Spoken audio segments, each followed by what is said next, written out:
अमरावती शहरात पोलिसांनी मोठी कामगिरी केली आहे। गुन्हे शाखा युनिट क्रमांक 1 ने घरफोडीच्या गुन्ह्यातील चोरीस गेलेले 3,33,000 रुपयाचे सोन्याचे दागिने हस्तगत केले आहेत।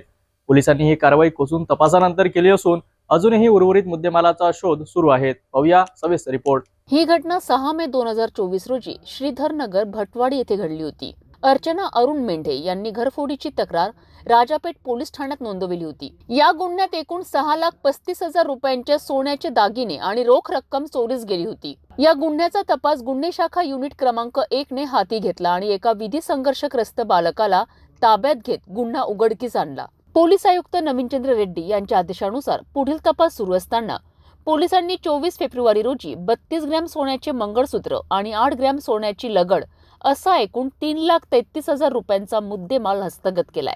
या कारवाईसाठी पोलीस आयुक्त नवीनचंद्र रेड्डी, पोलीस उपआयुक्त कल्पना बारावकर, परिमंडळ 2 चे पोलीस उपायुक्त गणेश शिंदे, गुन्हे विभागाचे सहाय्यक पोलीस आयुक्त शिवाजी बचाटे, राजापेठ विभागाचे सहाय्यक पोलीस आयुक्त जयदत्त भंवर यांच्या मार्गदर्शनाखाली वरिष्ठ पोलीस निरीक्षक गोरखनाथ जाधव, सह पोलीस निरीक्षक मनीष वाकोडे, पोलीस उपनिरीक्षक प्रकाश झोपाटे आणि त्यांच्या टीमने ही कारवाई यशस्वी केली आहे।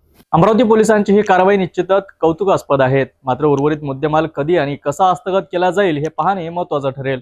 पोलिसांच्या तडफदार तपासामुळे शहरातील गुन्हेगारीला चाप बसणार आहेत अशी अपेक्षा व्यक्त होत आहेत। अशाच ताज्या बातम्यांसाठी पाहत रहा सिटी न्यूज।